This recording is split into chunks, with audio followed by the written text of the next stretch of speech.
जैसे हम हर जगह जाते हैं, कोई मंदिर आता है तो मंदिर में हम बोलेंगे कि ये ग्रंथ अच्छा है। कोई मुसलमानों के बीच में जाएगा, है ना, और रिलीजन और फेथ में जाएगा तो बोलेंगे कुरान सर्वोपरि है। ऐसे ही क्रिश्चियंस में जाएगा तो बोलेंगे बाइबल सर्वोपरि है। तो अगर आपसे कोई पूछे बाहर कि श्रीमद् भागवतम या भगवत गीता क्यों सर्वोपरि है, तो आप क्या जवाब दोगे इसका? तो आप सबका स्वागत है आज रविवार प्रीति भोज कार्यक्रम में, संडे लव फीस्ट में, इसको हरे कृष्णा उत्सव भी कहते हैं। तो आप में से कितने लोग इस्कॉन मंदिर में पहली बार आए हैं? 1 2 3। आप सबका स्वागत है। एक बार हरे कृष्ण महामंत्र बोल के सबका स्वागत करेंगे। हरे कृष्णा कृष्णा कृष्णा हे हरे, हरे राम राम राम हरे हरे। और कितने लोग लगभग 1 महीने से आ रहे हैं मंदिर में? ठीक। कितने लोग लगभग 3 महीने से जुड़े हुए हैं? और कितने 6 महीने या उससे ज़्यादा से? ठीक है, हरे कृष्णा। तो आज है श्रीमद् भागवतम का गुणगान, भद्र पूर्णिमा जो कि कल गई, उसके विषय में कुछ चर्चा करेंगे। तो हरिकुल, तो इसके बारे में जैसे कल भद्र पूर्णिमा के लिए सबको पता है, भद्र पूर्णिमा मतलब श्रीमद् भागवतम का आविर्भाव। उधर बंद कर दो तो नहीं जा रही है, पूरी जा रही है, मैं सुन के आया हूँ। बिल्कुल। तो श्रीमद् भागवतम का गुणगान, तो जैसे हम हर जगह जाते हैं, कोई मंदिर आता है तो मंदिर में हम बोलेंगे कि ये ग्रंथ अच्छा है। कोई मुसलमानों के बीच में जाएगा, है ना, और रिलीजन और फेथ में जाएगा तो बोलेंगे कुरान सर्वोपरि है। ऐसे ही क्रिश्चियंस में जाएगा तो बोलेंगे बाइबल सर्वोपरि है। तो अगर आपसे कोई पूछे बाहर कि श्रीमद् भागवतम या भगवत गीता क्यों सर्वोपरि है, तो आप क्या जवाब दोगे इसका, या फिर आप कैसे उसको रिस्पॉन्ड करोगे? माइक्रोफोन है प्रेमा चित्रा माता जी, तो सर्कुलेट करने, कोई आंसर देना चाहेगा? मेरा प्रश्न सुनाई दे सबको? जैसे कि हर अलग अलग जो है फेथ में हर कोई अपना अपना ग्रंथ सुपीरियर बोलता है। मुस्लिम से बोलेंगे कि कुरान सर्वोपरि है, हिंदू में जाएंगे वो बोलेंगे कुछ कोई ये कुरान सर्वोपरि है। तो वैसे ही आप क्रिश्चियंस में जाएंगे बोलेंगे बाइबल सर्वोपरि है। तो टेस्ट क्या है? अगर हम न्यूट्रल प्लेटफॉर्म समझते हैं, मतलब कि किसी की साइड ना लेते हुए एक सेक्युलर प्लेटफॉर्म से अगर सोचे कि क्या कि कौन सा मार्ग चुनना चाहिए, तो क्या आप क्या गाइड करोगे किसी को, या फिर क्या बोलोगे इसके विषय में?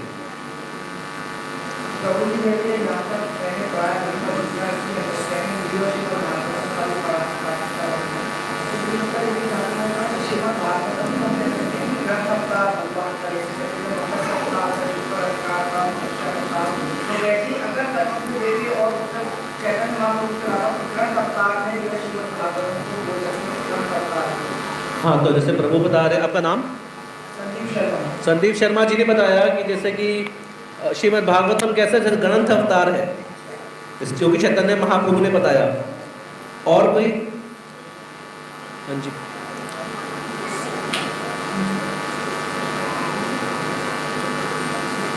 प्रभु जी, जैसे आपने बताया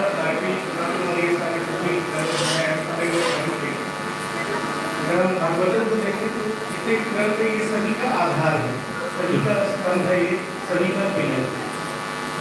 तो श्रीमद् भागवतम जो है सभी ग्रंथों का आधार है, इस तरह से बता रहे हैं। तो एक बार ऐसे ही प्रश्न जो है श्रील प्रभुपाद से, जो कि इस्कॉन के फाउंडर आचार्य हैं, जब वो अमेरिका में यूरोप में प्रीच कर रहे थे, तो वहाँ पे जाने से पूर्व श्रील प्रभुपाद बहुत ही उनका मुख्य उद्देश्य ये था कि श्रीमद् भागवतम पर जो है हिंदी अनुवाद और अंग्रेजी अनुवाद तैयार हो जाए। ऐसा क्यों? क्योंकि श्रील प्रभुपाद को पता था कि वो किस ऑडियंस से बात करने जा रहे हैं। वो अमेरिकन ऑडियंस, यूरोपियन ऑडियंस, इन सब वर्ल्ड एट लार्ज को श्रीमद् भागवतम प्रस्तुत करने जा रहे हैं। और अगर आप कोई भी कुछ भी बोलना चाहते हैं, अगर किसी को कुछ समझाना चाहते हैं, और अगर आप पास कोई ठोस बेसिस ना हो, जैसे लॉ में कोई दलील देता है अपना, तो वो कोई देता है ना कि फला फला सेक्शन के तहत, फला फला केस स्टडी के तहत। तो अगर आप कहीं भी बाहर कहीं भी किसी को भी कुछ प्रस्तुत करने जा रहे हैं, तो अगर बस कोई ठोस दलील ना हो तो लोग इतना जो है आपको एंटरटेन नहीं करेंगे। वो हाथ मार के बोलेंगे, थोड़े भावुक लोग हैं, अच्छा नाचते गाते हैं, आए थे चले गए। तो श्रील प्रभुपाद आप देखेंगे 1922 में वो अपने आध्यात्मिक गुरु से मिले। उसके बाद 1944 में उन्होंने बैक टू वर्ल्ड मैगजीन की शुरुआत करी। उसके बाद से श्रील प्रभुपाद ने जो है कुछ पुस्तकों का अनुवाद करके भागवतम को लिखना, अनुवाद करना शुरू करा अंग्रेजी भाषा में पूरे विश्व भर के लिए। क्यों?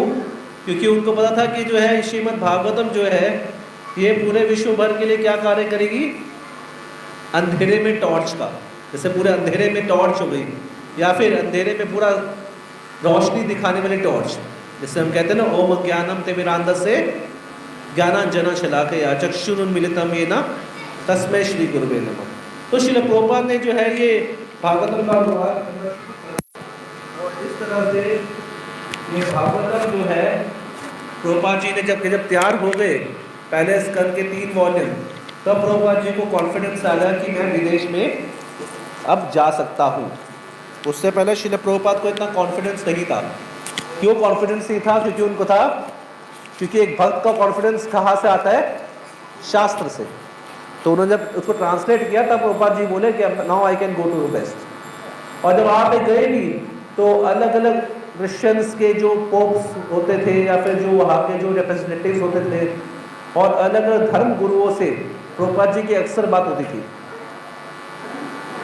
तो अक्सर जब ये चर्चा चलती थी क्रिश्चियनिटी, तो प्रभुपाद ने बोला कि क्रिश्चियनिटी हो चाहे कोई मुस्लिम फॉलो कर रहा है, कोई कितने अच्छे तरीके से अपना फेथ को फॉलो कर रहा है वो इस पे निर्भर करता है कि कितना उसका भगवान से प्रेम का उदय हुआ है। तो जैसे कि कोई क्रिश्चियनिटी फॉलो कर रहा है और अगर उसको उसका फॉलो करके उसका जीसस से और उसका भगवान से प्रेम उत्पन्न होना शुरू हो गया है, तो जानने कि वो सही मार्ग में है, नहीं तो फिर वो ठीक से फॉलो नहीं कर रहा। तो श्रील प्रभुपाद जी ने जैसे कि यही कॉमन पॉइंट पे पूरे वर्ल्ड को लेके आए। जैसे आप देखेंगे पूरे इस्कॉन के मंदिरों में पूरे विश्व भर से सारे लोग आए होते हैं। अभी विश्व भर से सारे लोग क्यों पार्टिसिपेट करते हैं? क्योंकि ये कॉमन पॉइंट है। कॉमन पॉइंट क्या है कि भले ही कोई भी फेथ को फॉलो कर रहा हो, क्रिश्चियन हो, मुस्लिम हो, सिख हो, ईसाई हो, कोई भी हो, उसका भगवान के प्रति कितना प्रेम उदय हुआ है या कितना प्रेम उदय होने के मार्ग में है, ये टेस्ट है। तो यहाँ तक सबको समझ में आया? किसी का कुछ प्रश्न है तो पूछ सकता है, क्योंकि ये सेशन इंटरैक्टिव रहेगा तो इसलिए मैं बीच से प्रश्न पूछता रहूँगा। किसी का कोई प्रश्न है? ठीक है, आगे बढ़े। एक बार हरि बोल के बताइए। ठीक है।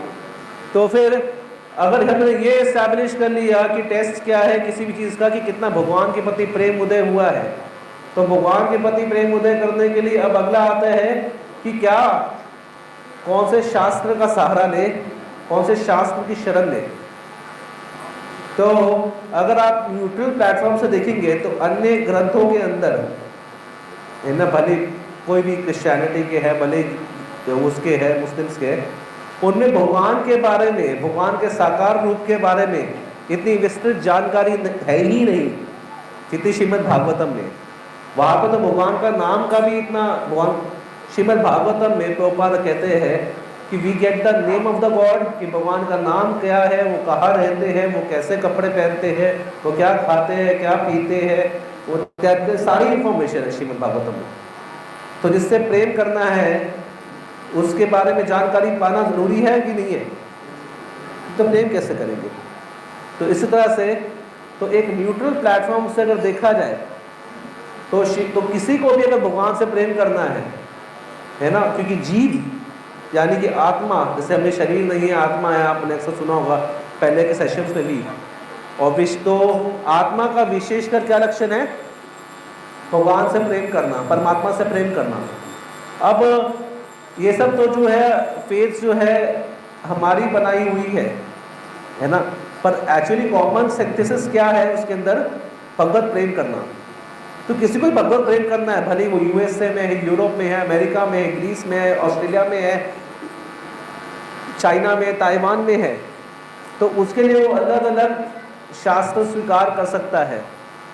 पर उन सब शास्त्रों में से जो सबसे ज़्यादा कंप्लीट इंफॉर्मेशन जो देता है, जैसे कि मान लीजिए आपको तैयारी करनी है आईएएस की, या फिर चार्टर्ड अकाउंटेंसी की, या फिर इंजीनियरिंग की, आप अलग अलग बुक्स ले सकते हो।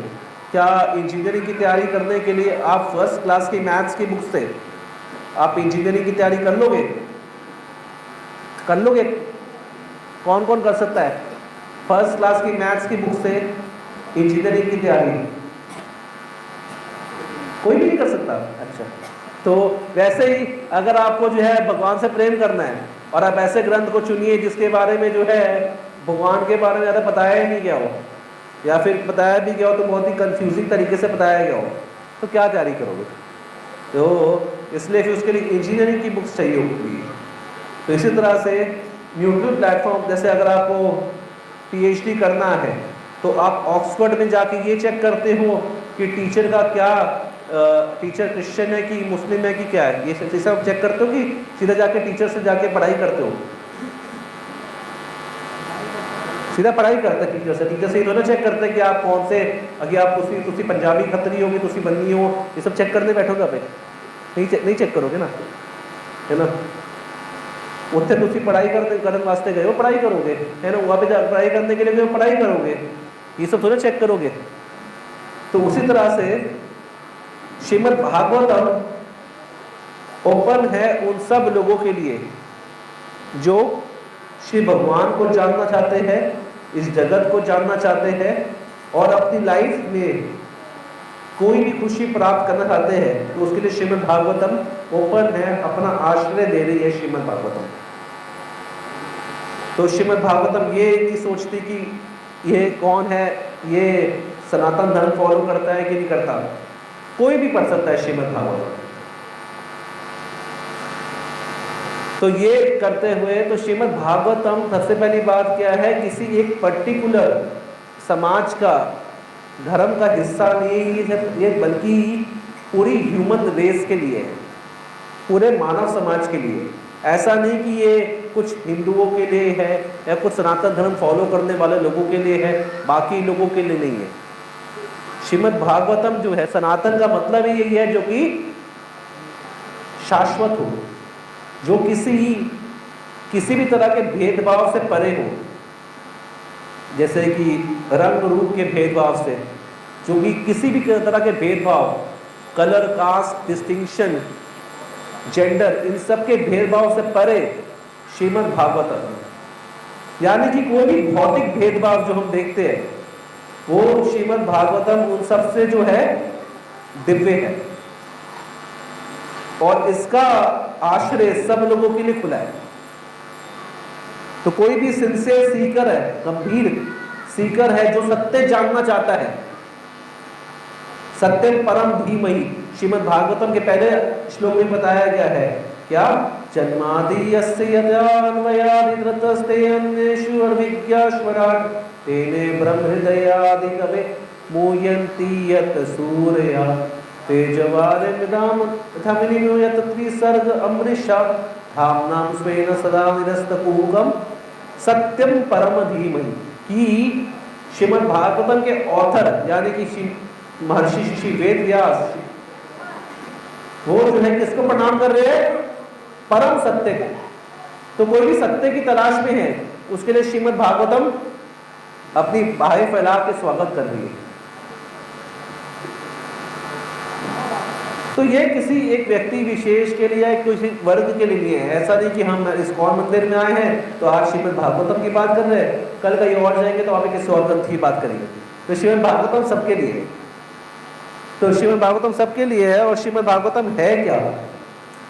इसे बताया कि परम सत्य का वर्णन, कि परम सत्य क्या है और परम सत्य की जानकारी। अक्सर जो है, और परम सत्य सत्यम शिवम सुंदरम जैसे कहते हैं, तो परम सत्यम जो है, परम सत्य भी है, शिवम भी है, पूर्णतः शुभ भी है, शिव मतलब शुभ, और सुंदरम पूर्ण सुंदर भी है परम सत्य। तो वो परम सत्य जो पूर्णतया सुंदर है, पूर्णतया शुभ है, ऐसे परम सत्य का वर्णन है श्रीमद् भागवत में। तो ऐसे अन्य ग्रंथ होते हैं, अन्य ग्रंथ, अन्य पुराण, अन्य जो है ग्रंथ, वो तभी तक उनकी महिमा बढ़ चढ़ के रहती है जब तक, कब तक, जब तक श्रीमद् भागवतम उस सभा में नहीं आता। मान लीजिए बहुत सारे ग्रंथ है यहाँ पे, तो उनकी मीटिंग चल रही हो और उसके बीच में श्रीमद् भागवतम आ जाए तो सब के सब खड़े हो जाते हैं। क्यों? क्योंकि श्रीमद् भागवतम को क्या बोला गया है? ग्रंथराज। और इसकी पुष्टि किसने करी है? जैसे कि स्वयं प्रभु जी बता रहे थे, अन्य पुराणों में भी पुष्टि हुई है इसकी, पर विशेषकर श्रीमान चैतन्य महाप्रभु जो कि स्वयं भगवान श्री कृष्ण है, इस कलयुग के अंदर आए अपनी भक्ति का प्रचार करने के लिए, तो वो बता रहे हैं क्या? श्रीमद् भागवतम प्रमाणम। जैसे कि अलग अलग प्रमाण हो सकते हैं, पर परम प्रमाण क्या है? परम प्रमाण क्या है? क्या है परम प्रमाण? है श्रीमद् भागवतम। तो श्रीमद् भागवतम जैसे कि आपको कुछ छोटी छोटी चीज चाहिए। एक व्यक्ति था, गांव में था, तो गांव में जाके उसने क्या देखा कि एक कुआं है जिससे पानी लेते हैं, किसके लिए? नहाने धोने के लिए। एक कुआं है जिससे पानी लेते हैं, किसके लिए? बर्तन वगैरह धोने के लिए। एक कुआं है जिससे पानी लेते हैं किसी और कार्य के लिए। ऐसे अलग अलग कुएं होते हैं गांव में, कई बार देखा किसने? ऐसा अक्सर गांव में होता है। पर अगर एक नदी हो, नदी से सारे कार्य किए जा सकते हैं पानी के, क्योंकि नदी में क्या है? बहता पानी है। ऐसे श्रीमद्, ऐसे ये उदाहरण भगवद गीता में भी दिया गया है। श्रीमद् ऐसे जो वैदिक साहित्य में अलग अलग ब्रांचेस है। आपको फिलॉसफी सीखनी है उसकी ब्रांच है, आपको एस्ट्रोनॉमी सीखनी है उसके लिए ब्रांच है, आपको साइंस सीखना है उसके लिए ब्रांच है, आपको कॉमर्स सीखना है उसके लिए ब्रांच है, आपको एग्रीकल्चर सीखना है उसके लिए ब्रांच है। वेदास लाइक पूरी बहुत सारी ब्रांचेस है। तो उसमें से अब इतना टाइम किसके पास है कि हर एक अलग अलग ब्रांच को पढ़ने का है टाइम? यहाँ पे कितने लोग जो है सारे वेद पढ़ना चाहते हैं, पढ़ पाएंगे अपने जीवन में? है टाइम प्रभु जी आपके पास? पढ़ लोगे सारे वेद? अपनी जो है डेली का शेड्यूल अपना इतना टाइट होता है। Life is so fast forward. आजकल सब कुछ फास्ट फॉरवर्ड है। पिज्जा ऑर्डर करो, 30 मिनट में पिज्जा नहीं पहुंचा तो फिर रिटर्न, है ना? ऐसे ही कोई फ्लिपकार्ट अमेजन से कुछ ऑर्डर करो, तुरंत नहीं पहुंचा तो फिर क्या? रिटर्न। तो ऐसे आजकल हर चीज फास्ट चाहिए, फास्ट। तो जो लोग फास्ट चाहते हैं, पर अक्सर फास्ट चीज देने के चक्कर में क्या होता है? गलत चॉइस भी कर लेते हैं हम लोग, गलत प्रोडक्ट खरीद लेते हैं। तो श्रीमद् भागवतम एक ऐसा प्रोडक्ट है, प्रोडक्ट कहने का मतलब इस तरह से, एक ऐसा ग्रंथ है कि जो कि फास्ट भी है और बिल्कुल ठोस भी है। यानी कि अन्य वेद, अन्य जो ग्रंथ है वो आपको हो सकता है कभी कुछ अलग अलग लुभावना देके धोखा दे दे, पर भागवतम आपको कभी भी धोखा नहीं देगा। यानी कि आपको हमेशा अंधकार वाले जीवन में परम सत्य दिखाता रहेगा। ये श्रीमद् भागवतम में बोल रहा है। तो श्रीमद् भागवतम ऐसा कल्प वृक्ष, इसे क्या है कि जैसे होता है ना टच स्टोन, श्रीमद् भागवतम इस का टच स्टोन। तो टच स्टोन से सारे कार्य पूरे हो जाते हैं, आपको इतना सब कुछ और कार्य करने की जरूरत नहीं है। श्रीमद् भागवतम कल्प वृक्ष की तरह है, जो मांगोगे वो मिलेगा इस श्रीमद् भागवतम से।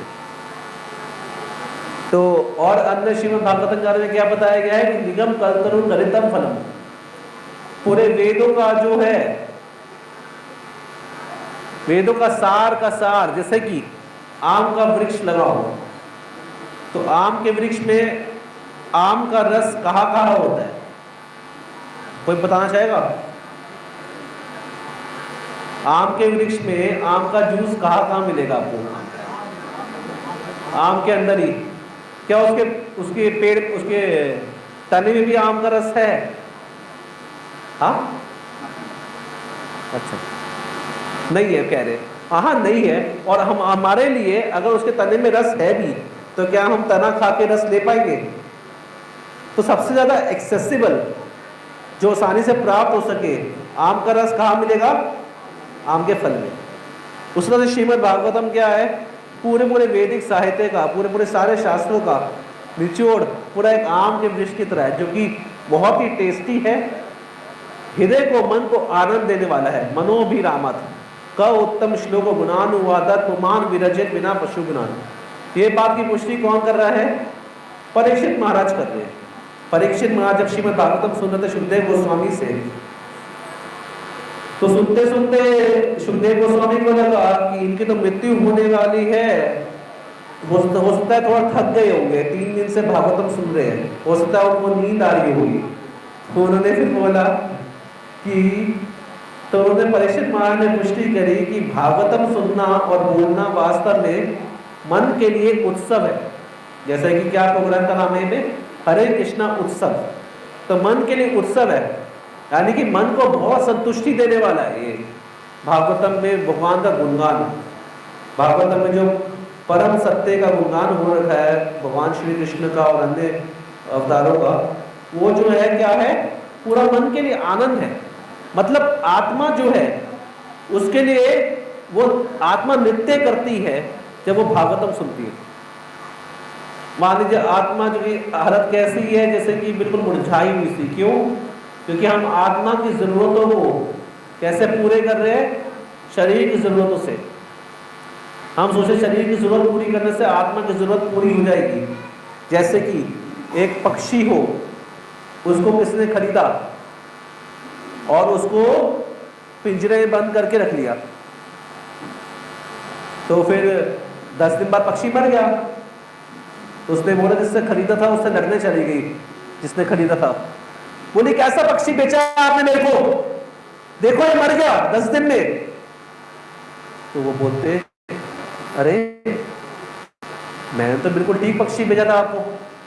बोले देखते नहीं 10 दिन में मर गया। बोला तो इसको क्या खिलाया? बोले खिलाया क्या नहीं खिलाया, इसके लिए तो सोने का पिंजरा बनाया था मैंने। बोले सोने का पिंजरा बनाया था वो तो ठीक है, पर खिलाया क्या? बोले फालतू बात मत करो, एक तो गलत पक्षी बेचते हो, ऊपर से आर्ग्यूमेंट कर रहे हो, है ना, मेरा पैसा वापस करो। वो बोले पर आपने खिलाया क्या उसको? बोले मैं डेली इसकी जो है सोने की पिंजरे की पॉलिश करती थी।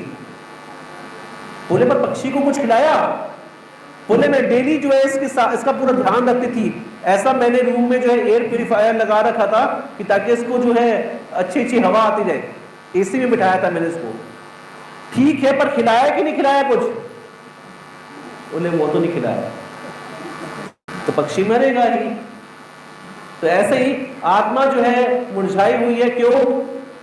क्योंकि हम आत्मा की जरूरत उसको नहीं दे रहे, आत्मा का भोजन आत्मा को नहीं मिल रहा। और जैसे कि कोई बीमार होता है, उसको प्रॉपर विटामिन मिनरल्स ना मिले तो मुरझा सा जाता है ना, डल सा हो जाता है। वैसी आत्मा डल हो रखी है इस भौतिक संसार में। पर जैसे ही वो श्रीमद् भागवतम के थ्रू परम भगवान का परम सत्य का गुणगान सुनती है, उनकी लीलाएं सुनती है, आत्मरामश्च मुनियो निर्ग्रंथ युरुकम में कुर्वन्ति हेतु की भक्ति मित्तम भूत गुणो हरे। श्री परम भगवान के कैसे कैसे गुण हैं, अद्भुत कर्म है परम भगवान के। Krishna is one of the most entertaining, adventurous, transcendental lover. तो कृष्णा जो है इतने दिव्य है, इतने एडवेंचरस है, इतने अद्भुत कर्म करते हैं कृष्ण, इतने इंटरेस्टिंग है, इतने एंटरटेनिंग है, इतने ह्यूमरस है। कृष्णा का सेंस ऑफ ह्यूमर इतना अच्छा है। कृष्णा को अलग अलग गुणों से एप्रिशिएट जब करता है भागवतम, और जब वो सुनते हैं तो वो आत्मा के लिए और मन के लिए क्या होता है? उत्सव के समान होता है। Why? Because Krishna is so attractive. Krishna is all attractive. I mean, Krishna से ज्यादा हैपनिंग गॉड आपको कोई और नहीं मिलेगा। श्रील प्रभुपाद एक बार उदाहरण देते थे। एक बार एक पर्सन बिल्कुल न्यूट्रल प्लेटफॉर्म से, क्रिश्चियन पर्सन था, वो सोचने लगा कि कहाँ जाऊं कहाँ मिलेंगे भगवान। तो वो अलग अलग जगह गया। एक जगह में देखा, बुद्ध को देखा, बोले तो ध्यान लगा रहे हैं, पर किस पे ध्यान लगा रहे हैं? तो ये भगवान नहीं हो सकते, यानी कि इनको भी ध्यान लगाना पड़ रहा है। जिसको ध्यान लगाना पड़ रहा है वो भगवान कैसा, उसको खुद को ध्यान लगाना पड़ रहा है। फिर कहीं और गए, वो उसका he was quite intelligent, Prabhupada कह रहे थे, तो वो एक न्यूट्रल एंगल से स्टडी कर रहा था, एक न्यूट्रल निरपेक्ष भावना से। फिर वो गए, फिर आगे गए दुर्गा के मंदिर में, बोला दुर्गा ने बहुत बड़ा त्रिशूल ले रखा है, मार रही है वो काली के फॉर्म में ऐसे करके। बोले देखो कितना मेहनत कर रही है, असुर को मारने में लगती ही लगती, वो त्रिशूल उठा रखा है, ये उठा रखा है, ऐसे गुस्से में कितना। बोले ये भगवान नहीं, ये मतलब ठीक है कोई होगा, पर ये पूर्ण भगवान नहीं हो सकते, पूर्ण भगवान नहीं हो सकते। फिर ऐसे ही और देखा ब्रह्मा जी के 4 मुंह, बोले बाय गॉड, में से एक मुंह नहीं समझता, इसके 4 मुंह है ब्रह्मा जी के, 4 सिर है, कितना प्रॉब्लम होता होगा नहीं। तो फिर ऐसे करके फिर वो आगे बढ़ा, ऐसे से करके उसने अलग अलग जो है देवी देवताओं सबको देखा। बाद में उन्होंने कृष्ण के मंदिर में आया, देखा कृष्णा जो है स्टाइल से खड़े है, टेढ़ा होके, जैसे भगवान स्टाइल से करते हैं, है ना। जैसे कि स्कूल में भी कई बार देखा होगा, टीचर जब गुस्सा हो रही होती है और बच्चा जब ऐसे खड़ा हो आराम से, तो टीचर को और गुस्सा आता है, सीधा खड़ा हो तो टीचर ही बोलती है सीधा खड़ा हो। और Krishna is so carefree stylish, जो टेढ़े से आराम से खड़े होते हैं, स्टाइल से खड़े होते हैं। कई बार कृष्ण क्या करते हैं, जब असुरों को मार रहे होते हैं, तो असुर आ रहा है गुस्से के अंदर, तूने मेरे भाई को मार दिया, मान लो बकासुर आ रहा था कि तूने मेरी बहन को मार दिया, पूतना को, मैं तेरा अभी बदला लूंगा। वो भागते भागते आ रहा है, भागते भागते आ रहा है, ऐसे केशी भागते भागते आ रहे हैं, और कृष्ण ऐसे खड़े हैं आराम से, अपने दोस्त के जो है कंधे पे ऐसे हाथ रखे, और आराम से एक हाथ से बांसुरी भी आ रहे, ऐसे कर रहे। तो Krishna is quite stylish. When you will get to know Krishna, you will forget the most happening Bollywood and Hollywood heroes. जब आप कृष्ण के बारे में जानेंगे भागवतम से, तो आप जो है then you will understand कि बॉलीवुड हॉलीवुड हीरोज, इस जगत के हीरोज और स्वर्ग के हीरोज सब भगवान हमने कुछ भी नहीं है। जैसे कृष्ण ट्रांसेंडेंटल हीरो है, तो उन्होंने जब वो फिर उस बंदे ने आगे देखा कृष्णा के मंदिर में कि कृष्ण जो टेढ़े खड़े, पहली बात तो फिर फ्लूट बजा रहे हैं और साथ में राधा रानी है, तो बोले ये भगवान होगा, सिर्फ इंजॉय कर रहे हैं। भगवान का मतलब क्या है, जो सिर्फ इंजॉय करे।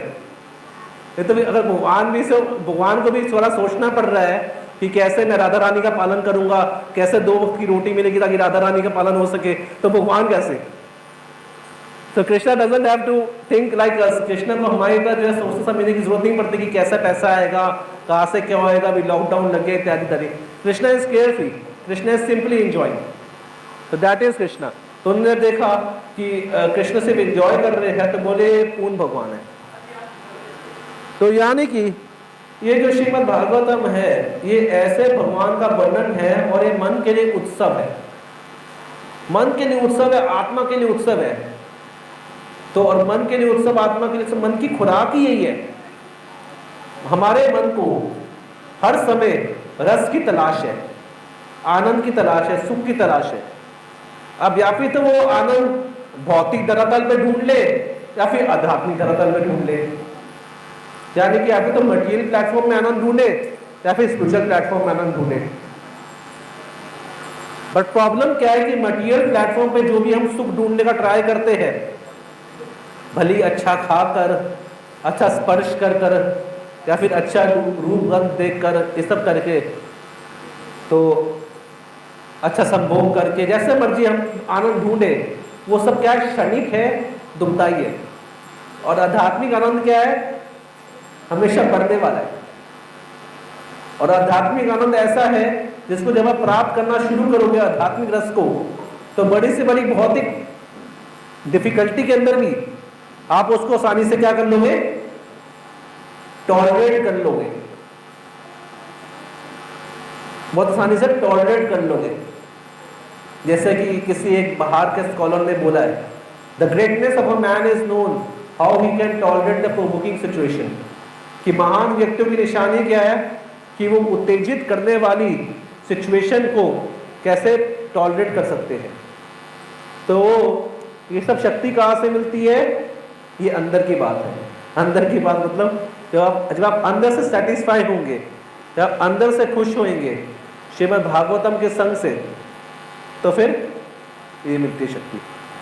तो श्रीमद् भागवतम जो है वास्तविक शॉर्टकट है इस कलयुग के लोगों के लिए। क्यों? क्योंकि हमें शॉर्टकट चाहिए, तो भागवतम में शॉर्टकट कैसे, ये इसके ऑथर ने ही टेस्टिफाई किया है, ऑथर ने ही जो है इसका पुष्टि की है। महर्षि वेदव्यास ने क्या करा, जो कि भगवान के ही अवतार थे, भगवान आए के अवतार के रूप में आए, उन्होंने क्या करा, देखा कलयुग बढ़ रहा है, कलयुग के लोगों की स्मरण शक्ति बड़ी कम होगी, तो उन्हें सारे वेदों को क्या करा, पहले एक ही वेद थे पर उन्होंने क्या करा, सारे वेद को 4 भागों में डिवाइड कर दिया। कौन कौन से भाग? साम वेद, यजुर्वेद, अथर्ववेद, ऋग्वेद, इस तरह से वेदों को विभाजित किया।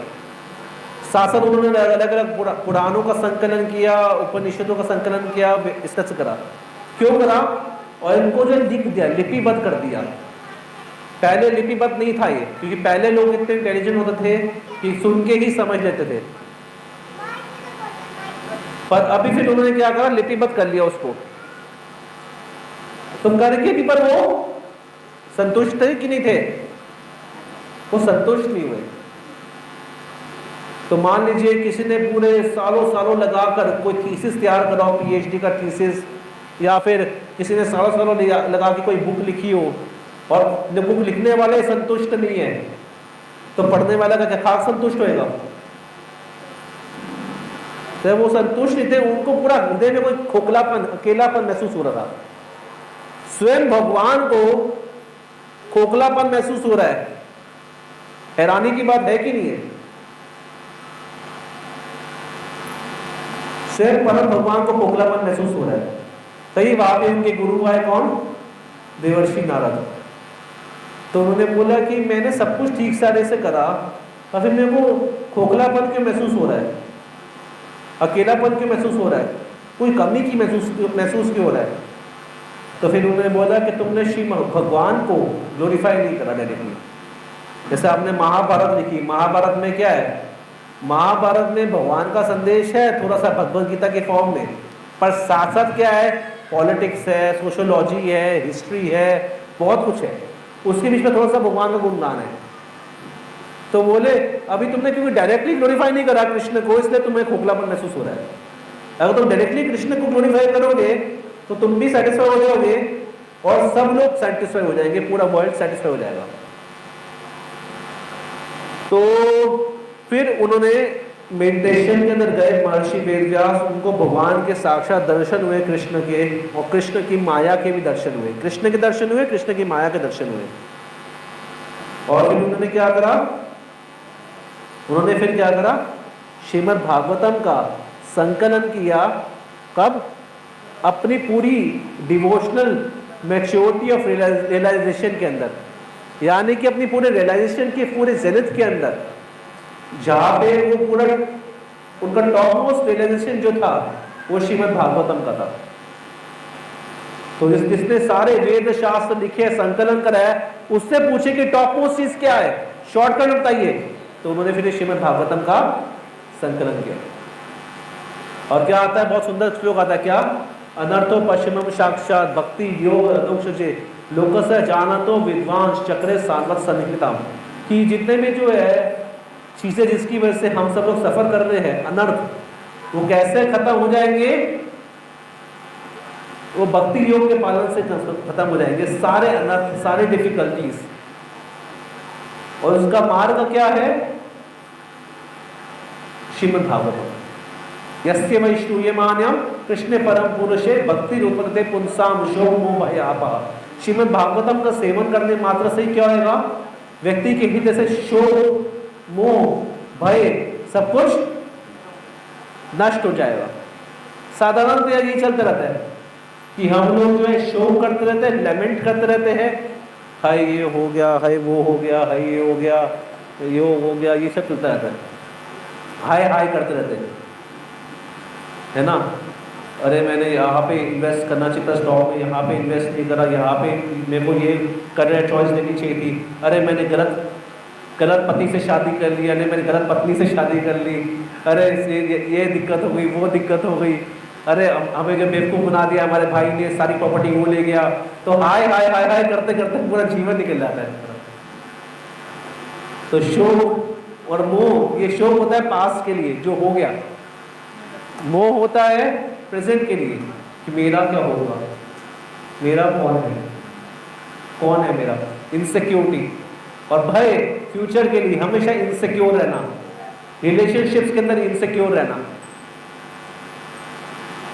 रिलेशनशिप में एक दूसरे पर शक करना, एक दूसरे का मोबाइल फोन चेक करना, किसका मैसेज आया है, या फिर और भी किसी तरह से हमेशा इनसिक्योर होना, फाइनेंशियली इनसिक्योर होना, रिलेशनशिप में इनसिक्योर होना।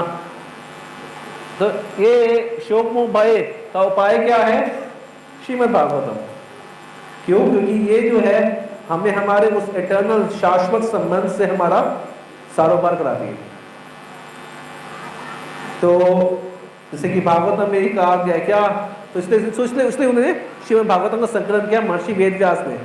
और फिर उसमें क्या लिखा, पूछा क्या, एक प्रश्न पूछा ऋषियों ने, शौनक आदि ऋषियों ने सुत गोस्वामी से, जो कि भागवतम में संवाद आता है कि भगवान श्री कृष्ण चले गए भगवत धाम, अपने धाम में वापस, तो अब धर्म कहां पर है? श्री कृष्ण जब तक धरती पे थे तब तक धर्म जो था यहाँ पे था, पर जैसे ही श्री कृष्ण धाम चले गए तो अब धर्म कहां पर है?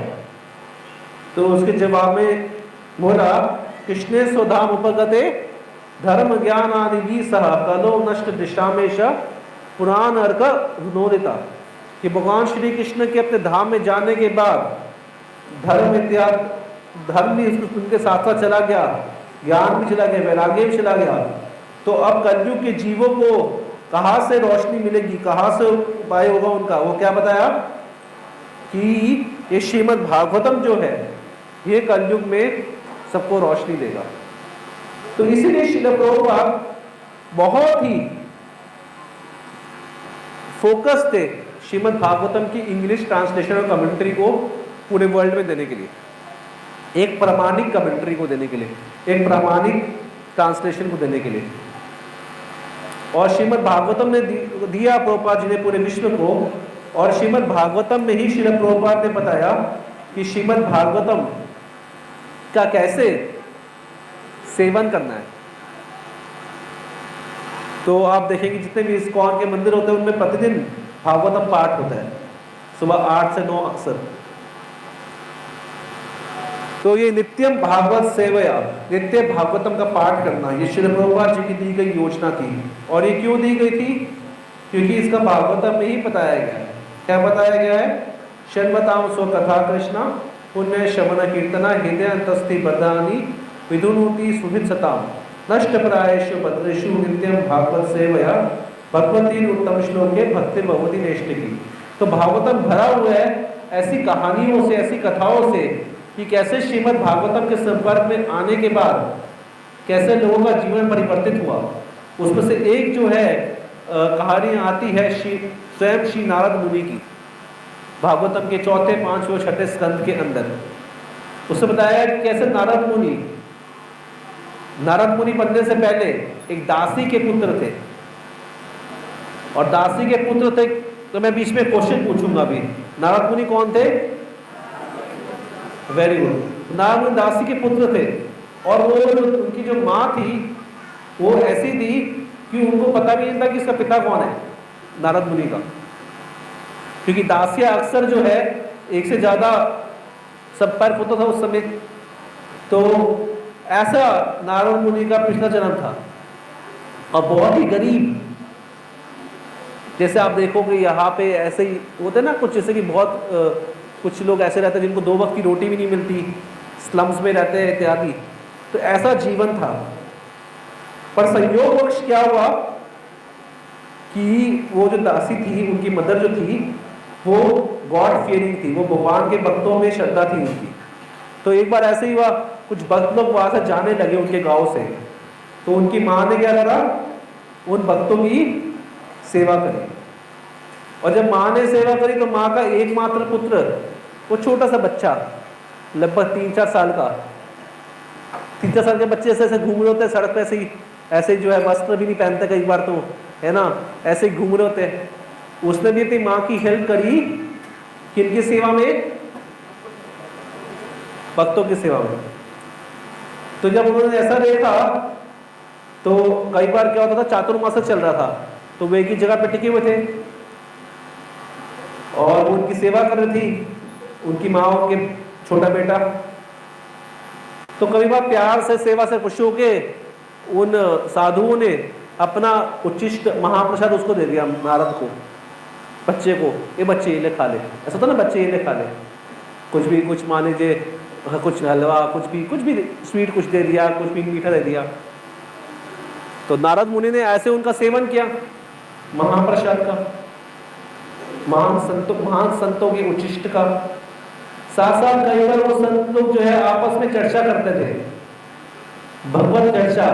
जो कौन सुनता था? उनकी मदर भी सुनती थी और वो छोटा सा बच्चा भी सुनता था। तो मदर तो कभी बार, माता जी तो कई बार सो जाती थी, पर बच्चा अलर्ट होता था, बड़े ध्यान से सुनता था क्या बोल रहे हैं। तो ऐसा करते करते कुछ दिनों की सेवा का ये फल हुआ कि वो छोटा सा बच्चा ये समझ गया बहुत दृढ़ता से कि मैं शरीर नहीं हूं, मैं आत्मा हूं और भगवान कृष्ण मेरे जो है नित्य संगी है, मेरे नित्य भगवान है, मेरे नित्य जो है फ्रेंड है। और जैसे ही उनको भगवान से अपने संबंध का उजागर हुआ तो उनको समझ में आया कि केवल अज्ञानतावश ही मैं भगवान को भूला हूं, यानी कि Krishna is ready just now. Krishna अभी भी तैयार बैठे हैं हमें स्वीकार करने के लिए। ये सिर्फ हमारी अज्ञानता है कि हम जो है अभी तैयार नहीं है, या फिर ये रेजिस्टेंस जो है लव स्टोरी के अंदर ये हमारी तरफ से ही है। तो नारद मुनि को एक छोटे से बच्चे के पास समझ आ गई। तो फिर उसने फिर क्या करा, जैसे ही उसकी माँ का एक सांप काटने से देहांत हुआ, तो अब एक बार सिचुएशन को सोचो, 5 साल का बच्चा, उसकी लाइफ में कोई नहीं है, एकमात्र उसकी माँ थी, वो भी भगवान ने ले ली। तो अब नारद जी को समझ में आ गया कि चलो ये भगवान की योजना है मेरे को अपनी तरफ और डिपेंडेंट बनाने के लिए। और फिर वो छोटा सा बच्चा निकल पड़ा, जैसे भक्ति वेदांती इसने सिखाया था, जैसे उस संतों ने सिखाया था, वैसे ही जो है भगवान की भक्ति करने के लिए, वैसे ही भगवान की भक्ति करने के लिए वो अकेले अलग अलग गांवों से, अलग अलग शहरों से, वो 5 साल का बच्चा चलने लगा, घूमने लगा भगवान के नाम का उच्चारण और कीर्तन करते हुए। यानी कि वो इतना निर्भीक हो गया। आप में से कितने लोगों ने जो है अंधेरी रोड पे जंगलों में अकेले ट्रैवल किया है? किसी ने करा अकेले ट्रैवल जंगल में, अंधेरे जंगल में अकेले? किसी ने नहीं किया? आपने किया? कितने दिनों तक? 1 दिन तक। बोले 1 दिन तक मोबाइल फोन था साथ में? नहीं था मोबाइल फोन साथ में, नहीं था। तो फिर कैसा अनुभव लगा था आपको? बहुत ऐसा लग रहा था बगैर मोबाइल फोन के। पैसे थे जेब में? साइकिल से जाते हैं पैसे। तो जी कह रहे हैं कि बगैर पैसों के, बगैर मोबाइल फोन के साइकिल से अंधेरे जंगल में ट्रैवल कर रहा है। 1 दिन बहुत डर लग रहा था। तो ऐसे बगैर मोबाइल फोन के, बगैर पैसों के 5 साल का बच्चा, बगैर किसी कॉन्टैक्ट के, केवल भगवान पे निर्भर करते हुए वो निकल पड़ा। और वो अलग अलग जंगलों में जा के उसने वैसे ही सेवा करी जैसे कि उन्होंने जो है साधुओं से सुनी थी, संतों से सुनी थी। और फिर हुआ क्या?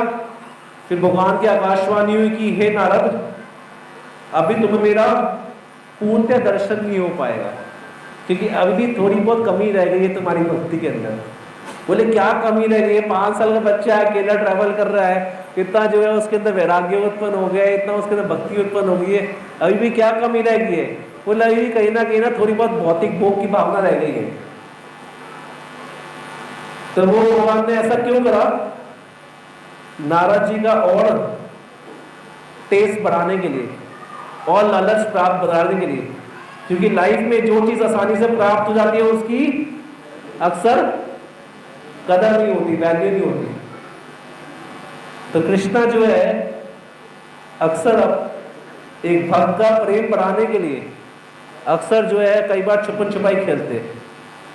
तो वैसे नारद मुनि के साथ हुआ, और फिर नारद मुनि फिर जो है जब उन्होंने शरीर त्यागा, वो इतने ज़्यादा आध्यात्मिक प्लेटफॉर्म पे आ गए कि उनको शरीर त्यागने में ज़्यादा डिफिकल्टी हुई नहीं। उन्होंने शरीर त्यागा और फिर उनका अगला जन्म उनको किस चीज़ का मिला? ब्रह्मा जी के पुत्र देवर्षि नारद का, जो कि करंट जन्म उनका है। और इस जन्म में क्या है, वो कहीं भी ट्रैवल कर सकते हैं, पूरे विश्व में आध्यात्मिक लोकों में कहीं भी आ जा सकते हैं। तो कहा तो वो 5 साल का एक तरह से बिल्कुल गरीब, जो बिल्कुल जिसका माँ का भी बाप का भी पता नहीं, ऐसा अनफॉर्चुनेट जन्म, ऐसा दुर्भाग्यशाली जन्म। और कहा अगला जन्म ऐसा कि देवर्षि नारद का, कि जो कहीं भी आ जा सकते हैं, कहीं भी भगवान से मिल सकते हैं, किसी भी असुर से मिल सकते हैं, विश्व के किसी भी कोने में ट्रैवल कर सकते हैं। जो चाहे, उनको भूख नहीं लगती, प्यास नहीं लगती, उनको जो चाहिए उनकी इच्छा मात्र से हो जाता है। तो ये है भक्ति का आजाद करने वाला प्रोसेस, यानी कि आपको जो चाहिए जीवन में प्राप्त हो सकता है नारद मुनि के उदाहरण से सीख के। तो वही पे श्रील प्रभुपाद तात्पर्य में लिख रहे हैं कि नित्यम भागवत सेवया, कि भागवतम का नित्य सेवा करने मात्र से, भागवतम मतलब क्या? ग्रंथ भागवत और व्यक्ति भागवत, इंग्लिश में कहते हैं बुक भागवत और डिवोटी भागवत। तो भागवत का सेवा करने मात्र से ऐसे ऐसे अद्भुत चमत्कार होते हैं जो कि ह्यूमन लॉजिक से परे होते हैं। मान लीजिए आप लॉजिक लगाने जाओ नारद मुनि की स्टोरी में, क्या लॉजिक लगाओगे? तो ह्यूमन लॉजिक से परे ऐसे ऐसे चमत्कार होते हैं श्रीमद् भागवतम का सेवन करने मात्र से। तो ऐसे सुंदर है श्रीमद् भागवतम, आपको पता ही नहीं चलेगा कैसे आपके हृदय की सारी गंदगी, अभद्र जो भी डिफिकल्टी है हृदय के अंदर, वो सब दूर होती चली जाएगी भागवतम का सेवन करने से। और कैसे जो है प्रेम, भक्ति और दूसरों के प्रति करुणा की भावना और क्षमा करने की क्वालिटी, सहन करने की क्वालिटी, विनम्रता, ये सब जो है देवी गुण विकसित होने लग जाएंगे आपके हृदय के अंदर। और जितने भी आसुरी गुण है, जैसे कि धोखा देने की प्रवृत्ति, छीनने झपटने की प्रवृत्ति, या फिर दूसरों को नीचा दिखाने की प्रवृत्ति, घमंड, ये सब चले जाएगा। तो आप सब आसुरी गुण चाहते हो कि देवी गुण चाहते हो? देवी गुण। पीछे आसुरी गुण चाहते, देवी गुण चाहते? देवी गुण। तो श्रीमद् भागवतम का सेवा करने मात्र से जो अपना वो दैवी गुण सारे हृदय में आने जाते हैं। तो इतना सिंपल प्रोसेस है। और भागवतम के 12वें स्कंद में, और भागवतम को अगर आप देखोगे, इसके पूरे कंटेंट्स देखोगे, फटाफट अगर समराइज करें तो कैसे है? पहला स्कंद देखिए भागवतम में 12 स्कंद है, 18,000 श्लोक है। भागवतम के अलग अलग वर्जन होते हैं, पर अभी जो ये वर्जन जो इस समय पृथ्वी लोक पे है, ये महर्षि वेद व्यास की भागवतम का वर्जन है। नहीं तो आप जाओगे स्वर्ग लोक में कोई जाएगा तो वहां पे ही भागवतम का चर्चा होती है, नीचे के लोकों में भी भागवतम है, पर वो वर्जन अलग अलग है। अभी हम किस वर्जन की बात कर रहे हैं? जो महर्षि वेद व्यास की भागवतम की। भागवतम का मतलब क्या है? भगवान का गुणगान, भक्तों का गुणगान। तो ये भागवतम है। तो इसमें जैसे कि अभी जो ये भागवतम जो है जिसकी हम अभी चर्चा कर रहे हैं, उससे 12 स्कंद है, 18,000 श्लोक है। पहला स्कंद शुरू होता है जब व्यासदेव जी जो है प्रार्थना कर रहे हैं परम भगवान की, और भागवतम की महिमा बता रहे हैं कि भागवतम में क्या है, असली चीज दी गई है, प्रेमो कुमार्थो महान, प्रेम धन बिना व्यर्थ दरिद्र जीवन, दास कही देह वेतन प्रेम धन। तो भगवान चैतन्य महाप्रभु बोलते हैं कि प्रेम धन के बिना ये जीवन जो है क्या है, व्यर्थ है, दरिद्र है, प्रेम धन के बिना। तो एक दास, एक भगवान का दास भगवान से क्या प्रार्थना करता है कि मैं आपकी सेवा करूंगा जिंदगी भर, मेरे को कोई सैलरी नहीं चाहिए, बस एक ही सैलरी चाहिए, क्या? कि मुझे अपना प्रेम दीजिए। तो उस प्रेम को भागवतम को ऑब्जेक्टिव गोल बनाते हुए व्यासदेव ने भागवतम चर्चा करनी शुरू करी, और उसे बताया कि कैसे जो है शौनक आदि और शुद्ध गोस्वामी का संवाद हुआ है ना, ये जो है नैमिषारण्य में उन्होंने 6 प्रश्न पूछे पहले अध्याय में, फिर उसका आंसर देना शुरू करा जो है दूसरे, तीसरे, चौथे अध्याय के अंदर, ये भक्ति को सर्वोपरि बताते हुए, शुद्ध भक्ति बताते हुए फिर बताया कि कैसे भागवतम लिखी गई और कैसे जो है नारद मुनि ने, व्यासदेव ने सारे वेदों का करने के बाद, विस्तार करने के बाद तभी वो संतुष्ट नहीं हुए, तब भागवतम लिखी गई। और फिर भागवतम के बाद फिर जब भगवान कृष्ण की लीला शुरू हुई कि कैसे जो है द्रौपदी के 5 पुत्र मारे गए और फिर अश्वत्थामा इत्यादि का जो है अर्जुन द्वारा दंडित करा जाना अश्वत्थामा को, फिर कुंती देवी की भीष्म देव का शना और वीर की स्तुति, फिर भगवान कृष्ण जो है कहा हस्तिनापुर छोड़कर द्वारका आते हैं और फिर भगवान फिर जो है धाम चले जाते हैं अपने पार्षदों सहित, यदुओं सहित। और फिर उसके बाद परीक्षित महाराज का जन्म होता है, उसी के बीच परीक्षित महाराज को राजा बनाया गया। इधर से धृतराष्ट्र तो जो है वन चले गए और जो है गांधारी को लेके, और फिर 5 पांडव रिटायर हो गए, मतलब उन्होंने भी रिटायर हो गए वो सब लोग। और फिर परीक्षित को जो है पृथ्वी का सम्राट बनाया गया। फिर परीक्षित जो है पृथ्वी घूम रहे थे तो उन्होंने देखा कि बैल और गाय जो है, बैल के जो 3 पाँव टूटे हुए, एक ही पाँव उसका है, से मेरा भी 1 पाँव टूटा हुआ है, बैल के जो है 3 पाँव टूटे हुए थे। तो फिर बोला तुम्हारी ये हालत किसने करी? तो बताया कि कली ने जो है बैल के 3 पाँव तोड़ दिए हैं, केवल एक ही पाँव बचा है सत्यता का, और गाय को पीड़ित करता कलयुग। फिर महाराज परीक्षित का कलयुग को दंड देना, और फिर बताया क्या कि कलेर दोष निधि राजन अस्थिर एक महान गुना कीर्तना देव कृष्ण से मुक्त संग परम रजत, कि ये कलयुग को उसने छोड़ दिया क्योंकि कलयुग वास्तव में दोषों की खान है। पर एक ही गुण है कलयुग में, क्या कि भगवान का जब कीर्तन करेंगे हरे कृष्णा कृष्णा कृष्णा हरे हरे, हरे राम राम राम हरे हरे, जब भगवान का कीर्तन करते हैं कलयुग में तो क्या होता है, इस दोष से भरे हुए कलयुग के अंदर भी हम परम सिद्धि प्राप्त कर सकते हैं। तो इसलिए परीक्षित महाराज ने कलयुग को छोड़ दिया और फिर कलयुग जो है वो उसको 4 जगह दी, 4 पापों की जगह दी।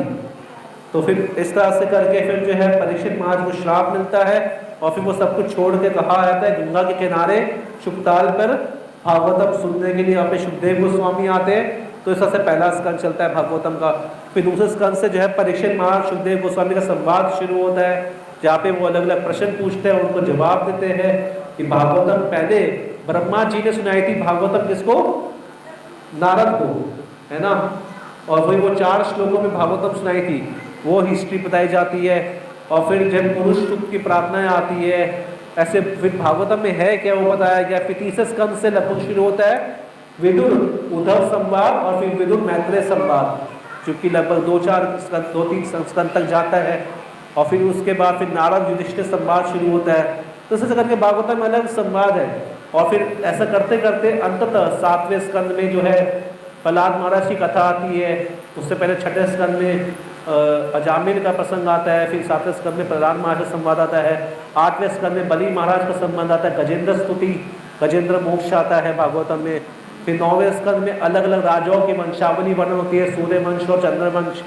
और फिर फाइनली फिर 10वें स्कंद में क्या आता है भागवतम में, भगवान श्री कृष्ण की लीलाएं आती है, डायरेक्ट लीलाएं आती है। फिर 11वें स्कंद में उद्धव गीता संवाद, जब इसमें भगवान उद्धव को संदेश दे रहे हैं। और फिर 12वें स्कंद में श्रीमद् भागवतम का इतना से क्या होता है, समराइज करते हैं। और वहां पर आखिरी अध्याय जो है 12वें स्कंद का, जो कि 12वें स्कंद का लगभग 13वां अध्याय, वहां पर ये बताया गया है क्या कि कोई भी भद्र महीने के, जैसे भद्र महीना जो है उसकी पूर्णमासी में अगर कोई श्रीमद् भागवतम को एक सोने के सिंहासन पर बिठाकर किसी को गिफ्ट देता है तो वो दिव्य परम गति को प्राप्त करता है। तो जैसे कि प्रेमाचित्र माता जी बता रही थी भद्र पूर्णिमा के बारे में, से भद्र पूर्णिमा गई कल है ना, तो कल तो इस समय प्रभुपाद लिख रहे हैं according to astrology the sun is to be exalted in the sign of Leo, Thus one may unreservedly worship Srimad Bhagavatam the supreme divine scripture. तो कोई इस दिन, जैसे भी जो भद्र पूर्णिमा गई उस दिन कोई भागवतम को ऐसा सिंहासन पे, ये सिंहासन तो नहीं, जो टेबल है, पर फिर भी कहने का मतलब है कि सिंहासन बनाने जाएंगे। मुख्य बात क्या है कि भागवतम इस दिन कोई भी किसी को गिफ्ट देता है तो क्या होगा, वो परम गति को प्राप्त करता है। और जहाँ भी भागवतम रहती है वहाँ पे कुछ भी अशुभ नहीं आ सकता।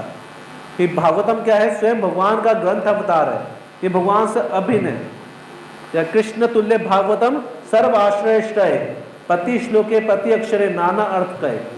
कि चैतन्य महाप्रभु ने बोला है क्या, कि कृष्ण तुल्य भागवतम, कि भागवतम जो है कृष्ण के तुल्य ही है, और क्या है, सर्व आश्रय, सबका आश्रय है। इसका एक एक श्लोक, प्रति श्लोके प्रति अक्षरे, एक एक शब्द इसका नाना अर्थ का है, ये अलग अलग अर्थों से भरा हुआ है और अलग अलग मीनिंग से भरा हुआ है और बहुत ही सुंदर है।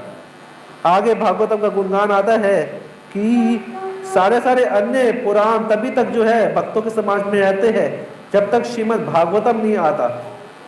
तो श्रीमद् भागवतम जो है समस्त वेदों का सार है। जिसने एक बार भागवतम के रस को चख लिया है वो किसी और रस की तरफ आकर्षित नहीं होता। और फिर ये बहुत ही सुंदर श्लोक है जो आप मेरे पीछे दोहरा सकते हैं और याद भी कर सकते हैं। क्या, निम्न गानम यथा गंगा, निम्न गानम यथा गंगा, देवानाम अच्युतो यथा, सभी बोलिए, देवानाम अच्युतो यदा, वैश्वानाम यथा शंभो, वैष्णवानाम यथा शंभो, पुराणानाम इदं तथा, पुराणानाम इदं तथा। मतलब निम्न गानम यथा गंगा, जैसे बहने वाली नदियों में कौन सर्वश्रेष्ठ है, गंगा। बोलो गंगा मैया की, गंगा मैया की, गंगा मैया की। देवानाम अच्युतो यथा, और समस्त देवताओं के देव कौन है, अच्युत भगवान श्री हरि। तो समस्त देवताओं में कौन सर्वश्रेष्ठ है, परम भगवान श्री अच्युत। और वैष्णवानाम यथा शंभु, अलग अलग भक्त है पर सबसे महान भक्त कौन है, शंभु, शिवजी। शिवजी जो है सबसे महान वैष्णव है। इतने महान वैष्णव है जिसका कोई नहीं, उसका शिवजी है। भूत प्रेत किसको अच्छे लगते हैं, कौन भूत प्रेत को चाहेगा कि मेरे घर में आके रुके, मेरा ड्राइंग रूम जो है में है, भूत प्रेतों को लिए मैंने जो है एक बेड बना रखा है अलग से। मान लीजिए आप घर बना रहे हैं, घर में जो है 2 रूम एक्स्ट्रा बनाया आपने, क्यों, ये भूतों के लिए और ये चुड़ैलों के लिए, और 2 टॉयलेट्स आपने एक्स्ट्रा बनाए। कैसा करता है कोई, हाँ क्या, हाँ वो बता रहे माता जी की शिव जी के विवाह में भी भूत प्रेत आए थे। तो भूत प्रेत किसको अच्छा लगता है, कौन अपने घर में चाहता है कि भूत प्रेत आए या मेरे बच्चे को भूत प्रेत लगे, ऐसा करे, कोई नहीं चाहता। पर शिव जी ऐसे है जिसका कोई नहीं, उसका शिव जी है, जिसका कोई आश्रय नहीं देता, भूत प्रेतों को हर कोई भगाता रहता है, उसको शिव जी अंगीकार कर लेते हैं कि तुम आ जाओ मेरे पास। और इस तरह से शिव जी के संग प्राप्त करके वो भूत प्रेत, वो भयंकर लोग भी, खतरनाक लोग, जीव भी जो है धीरे धीरे भगवान की भक्ति में आते हैं। तो ऐसे जो है महान वैष्णव जन तो 3 को कहिए जो पीठ पढ़ाई जाने। वैष्णव मतलब जो सबका कल्याण करे। तो ऐसे सबका कल्याण करने वाले वैष्णवों में सर्वश्रेष्ठ कौन है, शिव जी। जो कि क्या करा, जिन्होंने जब देखा कि पूरा विश्व दुख के अंदर है तो क्या करा उन्होंने, पूरे विश्व के कल्याण के लिए क्या कर लिया, कालकूट विष का ग्रहण कर लिया और स्वयं नीलकंठ बन गए। तो ऐसे वैष्णव जन अक्सर दूसरों का उद्धार करने के लिए कार्य करते हैं, और शिव जी स्वयं अपने उदाहरण से प्रस्तुत कर रहे हैं कि कैसे दूसरों का परोपकार किया उन्होंने। ऐसे श्रील प्रभुपाद जी से पूछा गया कि सबसे बड़ा परोपकार क्या है, तो प्रभुपाद जी ने बताया कि जब आप किसी को दिव्य ज्ञान देते हो तो सबसे बड़ा परोपकार है। तो ऐसे ही जैसे कि अगर आप किसी को श्रीमद् भागवतम देंगे तो सबसे बड़ा परोपकार है, वो सबसे बड़ा वैष्णवता। तो सबसे अच्छा भक्त कौन है, जो कि श्रीमद् भागवतम पढ़ता है और पढ़ाता है, स्वयं भगवान कहते हैं भगवत गीता पढ़ता और पढ़ाता है और बांटता है। तो ये भगवत गीता भागवतम को बांटने का फल है कि हम भगवान के प्रिय बनते हैं और वैष्णव बनते हैं। और आगे का लिखा है श्लोक में, पुराना नाम इदम तथा, कि ऐसे ही सब पुराणों में ये श्रीमद् भागवतम जो है सबसे सुंदर है, सबसे शुभ है। इस तरह से करके बताया गया है कि हे ब्राह्मण, बोला गया है कि जैसे काशी जो है समस्त तीर्थों में श्रेष्ठ है, वैसे भागवतम जो है समस्त पुराणों में श्रेष्ठ है। श्रीमद् भागवतम पुराण अमलम यद वैष्णव नाम प्रिया। तो श्रीमद् भागवतम जो है पुराणों में सबसे मतलब इस पे कोई दाग नहीं है कहने का मतलब श्रीमद् भागवतम में, ऐसा नहीं और पुराणों में दाग है, पर क्या है ये भागवतम जो है इसमें मतलब कि कोई भौतिक उद्देश्य का दाग नहीं है, कोई भौतिक उद्देश्य नहीं है इसका। ये जो है पूरा स्वच्छ निर्मल है भागवतम। तो ये भागवतम का गुणगान है। और आज कल भद्र पूर्णिमा गई और आज हम भद्र पूर्णिमा मना रहे हैं, श्रीमद् भागवतम का गुणगान कर रहे हैं। तो और विशेषकर श्रील प्रभुपाद जी का हम कल ही श्रील प्रभुपाद जी का संन्यास था, जिन्होंने जो है संन्यास लेके श्रील प्रभुपाद जी ने भारत भूमि छोड़कर श्रीमद् भागवतम ले जाकर पूरे विश्व भर में फैलाई। तो हम यहीं पे विराम करेंगे। किसी का कोई प्रश्न है तो पूछ सकता है, कोई टिप्पणी है तो कर सकता है, अन्यथा 5 मिनट कीर्तन करेंगे। किसी का कोई प्रश्न है? तो हमने क्या डिस्कस किया आज? हमने डिस्कस करा कि एक निरपेक्ष न्यूट्रल प्लेटफॉर्म से अगर हम समझे तो कैसे जो है भगवान का प्रेम विकसित करना किसी भी फेथ की, भले क्रिश्चियन हो, मुस्लिम हो, कोई भी हो, उसका क्या है कसौटी है, किसने कितना भगवान का प्रेम विकसित किया है। और भगवान का प्रेम विकसित करने के लिए अलग अलग शास्त्र हो सकते हैं, पर सर्वोपरि शास्त्र कौन सा है? श्रीमद् भागवतम। और फिर हमने अलग अलग डिस्कस किया कैसे श्रीमद् भागवतम कल्प वृक्ष के समान है, भागवतम के अलग अलग गुणगान कैसे वो जो है अमृत के समान है। श्रीमद् भागवतम वास्तव में एक शॉर्टकट है ये पूरा शास्त्रों के बीच में। और फिर इस तरह से कि श्रीमद् भागवतम कैसे जो है मन के लिए क्या है, मन के लिए क्या है? श्रीमद् भागवतम उत्सव है, मन के लिए उत्सव है, आत्मा के लिए उत्सव है, मन और आत्मा की वास्तविक खुराक है। और फिर हमने डिस्कस करा कैसे नारद मुनि के एग्जाम्पल से श्रीमद् भागवतम के दिव्य चमत्कार, कि कैसे नारद मुनि को कैसे सफलता प्राप्त हुई श्रीमद् भागवतम से, और कैसे श्रीमद् भागवतम हमारी सारी इच्छाओं को पूर्ण कर सकता है। कल भद्र पूर्णिमा थी, भद्र पूर्णिमा का हमने उद्देश्य डिस्कस करा, इस तरह से हमने भागवतम का गुणगान किया। ठीक है, हरे कृष्ण। श्रील प्रभुपाद की जय। कीर्तन करो।